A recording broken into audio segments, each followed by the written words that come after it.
Hello, today we're going to be looking at column addition without regrouping. Now, we normally would wait till a bit later on to do this, but I know a lot of you have been using this strategy at home with your parents.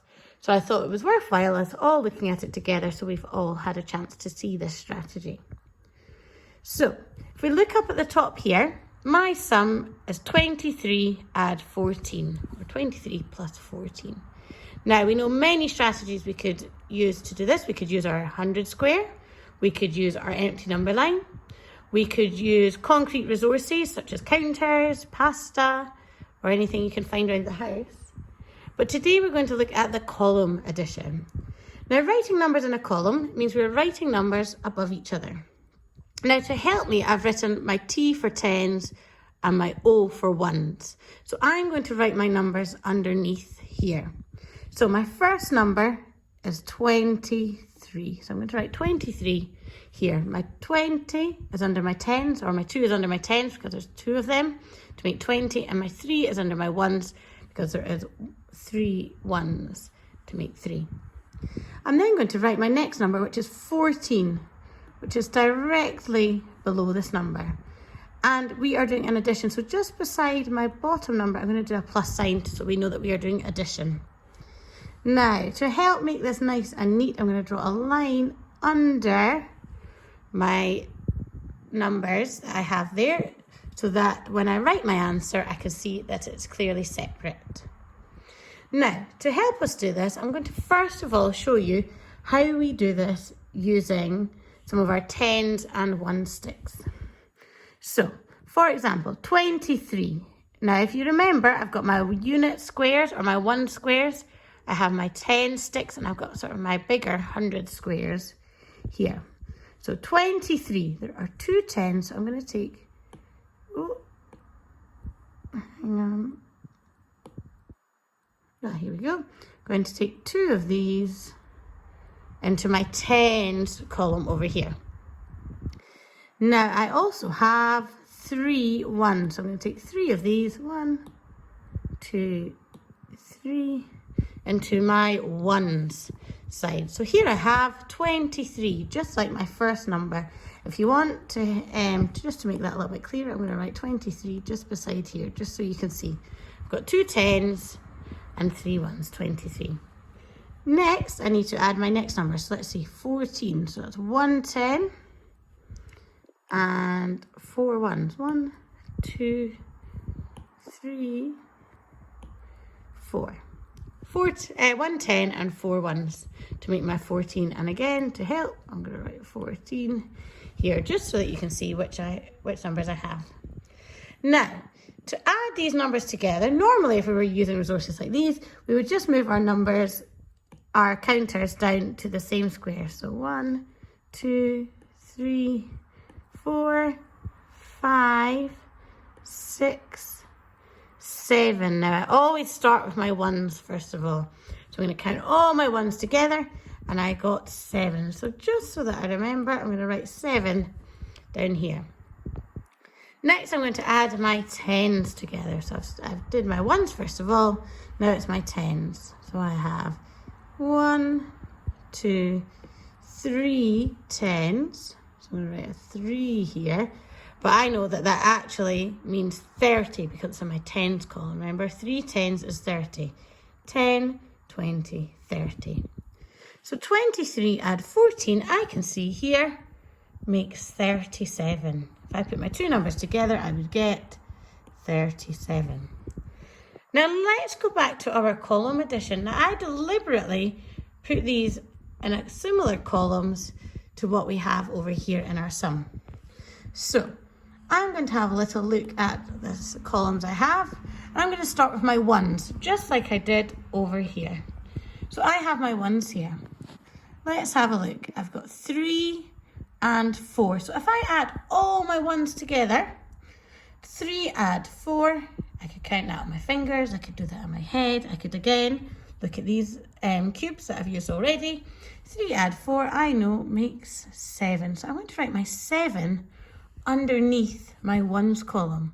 You need to be careful and make sure it's all in a nice straight line. Don't write your 7 over here or the number would change completely. Now, next I need to have a little look at my tens column. So I'm going to have a little look. 2 add 1.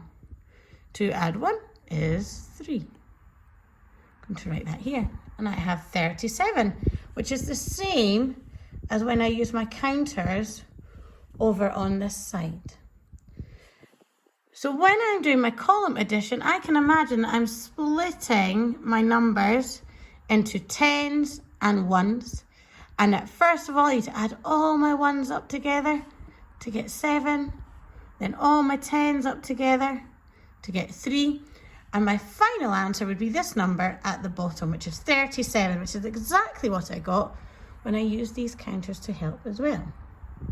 Now, to extend that also works with hundreds. So, for example, let me just see if I can write down another sum. Let's do this in red. So 124 add 200 and, let's see, 15. Here we go. 124 add 215. Now, I need to split this number into my hundreds, tens, and ones for my column addition. So let's do this. 124 add 215. I need my plus sign as well. Oh, it's not writing very well. There's a plus sign there. So I've split my number into its hundreds, tens, and ones, which we've become really good at doing in our class.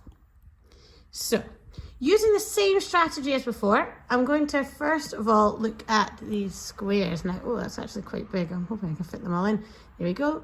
124. 1, 2, oh, sorry, you can't see. 3, 4. 124. My next number is 215, so I'm going to need 2 of these. 1, 2. We've got 110. Oh, 15, 110. And 5 ones. 1, 2, 3, 4, 5. So here are my 2 numbers that I've used, my 100 squares, my 10 stick, and my unit squares. Now, let me just draw this line underneath so we can separate them. And then I've got my ones, my tens, and my hundreds here. Let's calculate these all together, just like we did in our last example. So I'm going to count up my ones first of all. 1, 2, 3, 4, 5, 6, 7, 8, 9. I have 9 ones there. So let me just write a wee 9 down here so you can see there's my 9. And if I look at my sum over here, if I were to do 4 add 5, I would also get the number 9. So these are the same. Next one, let's look at our tens column. So we're moving from the right hand side to the left hand side when we're calculating these. So, oh, sorry, let's get rid of that. 10, 20, 30. 1, 2, 3. I've got 3 tens, which is 30. Okay, so we've got so far 9 ones, 3 tens. And let's have a look. If I do 2 add 1, I get 3. So again, my 3 tens. Lastly, we need to look at our hundreds. So let's add all our hundreds together. 100, 200, I'm just going to make them slightly overlap here, and 300. We've got 1, 2, 3 hundreds, or if you want to keep them separate so you can see, 300. So I need to write a 3, so I'll do my 1 and my 2 down here. So I've got 339. Let's have a look. 339. So I know 124 add 215 equals 339. So writing your sums in a column is a really good way to calculate your additions. Okay, now on your task, on your numeracy channel, I will leave you a link to be able to use a website just like this so that you can use these pictures to help you. Okay, thank you for listening.